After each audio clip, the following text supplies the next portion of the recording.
Okay, today we are putting together Sauron's home castle, the Tower of Barad-dur, and man, those warning signs on this box are really ugly. Kind of glad I'm not an inbox collector because that just looks ugly. But we don't really care about the box here. We care about building the actual set. So let's put together the all-seeing eye and see if this set is worth building.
Alright, that was quite the build.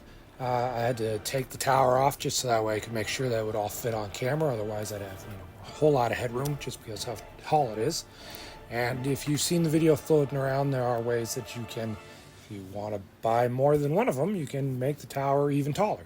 Which seems kind of like a pointless feature, because why would you buy two of these unless you wanted to maybe sell off the minifigures when and if they become super desirable? You could also probably just buy the pieces that would be needed to make another tower, just to keep it simple, I suppose. Now, I did really enjoy putting this set together, but the one thing that kept it from being absolutely perfect was the kind of laziness that they did with the Frodo and Sam minifigures and how just not screen accurate they are. The weakest defender of the two is Sam, just because his hair color is too red. I feel like somebody swapped Mary and Sam's hair pieces at some point during production, and then nobody caught it to swap it back, because that's definitely the color of Mary's hair was in the original run, and just it's not Sam's hair color in the movies. It's off. And his facial expressions aren't the right choices either. The kind of angry look and then the weird, cocky smirk look that he's got just don't really fit the character for me. I feel like there should have been probably a more calm, more compassionate looking face to him. And Frodo's torso is completely wrong. He should not have had it. He's lost it at this point once they've gotten into Mordor, so he should have been closer to Sam with just wearing a shirt and suspenders. Or, since they included the orc helmets, they should have been wearing full orc armor. The face choices also aren't that great. I think instead of the transfixed face that they give all the Frodo figures, it should have been like a dirtier face from when they're, crawling around on the dirt and dust of the volcano upside of Mount Doom. Would have been the better choice. Now, as far as the other minifigures go, they're pretty great. The only one I'm kind of meh about is the orc chef with the bandana, but you've got enough extra helmets included in the set that you can throw one on, and there you go. He's another orc.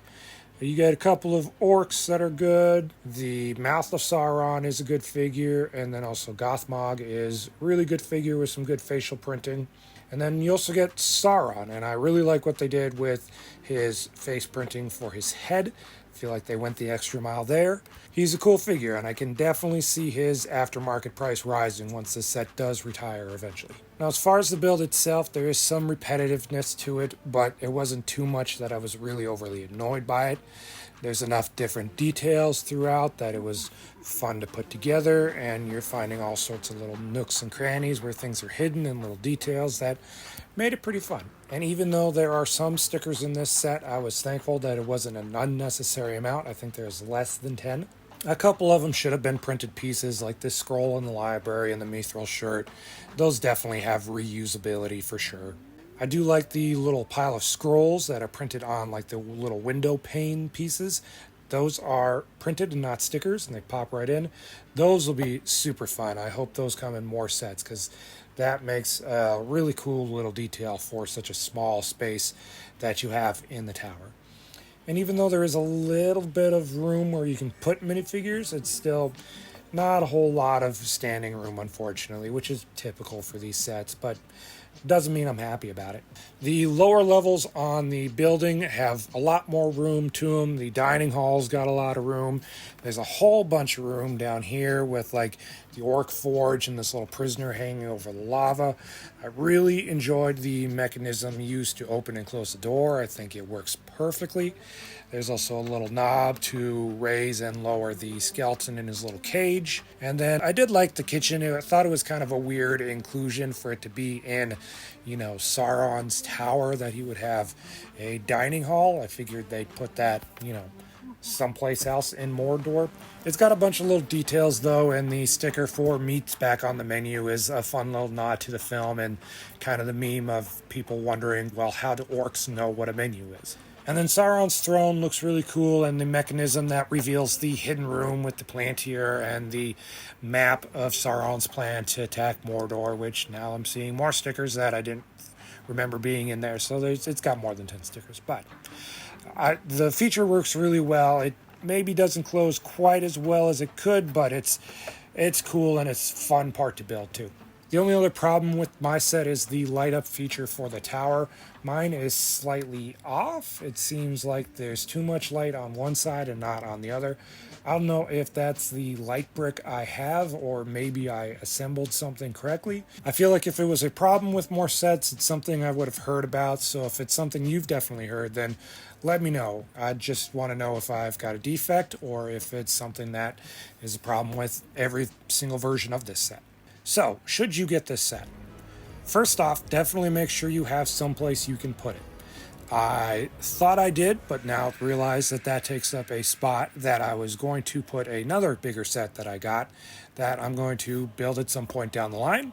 Maybe. I don't know where I'm going to put that set now that this is in its spot. So, just make sure you've got room for it because it is a tall boy and it definitely takes up a wide base. So, if you got the space for it, if you love Lord of the Rings and really want to keep supporting that they make more Lord of the Rings sets, I'd say pick it up. It's a fun build. It's going to take you a while to put together. There's lots of little details and fun stuff to discover about it. Even though they did mess up, I feel like, with the Sam and Frodo minifigures, I did find a fairly easy fix that make me feel a little bit better about it. All you have to do is buy the Bilbo figure from the Bag End set from The Hobbit, which price isn't too bad. It's somewhere underneath $20. I think I found one on Bricklink for about $11, so you should be able to get it for a decent price. That minifigure fixes Frodo's torso problem as well as the hair color problem for Sam's figures, so it makes me like it a little bit more, and I didn't have to spend too much to correct it. Alright, so that's the build for this week. Here's your clue for next week. Let me know what you think it might be in the comments below. Until then, stay safe, happy hunting.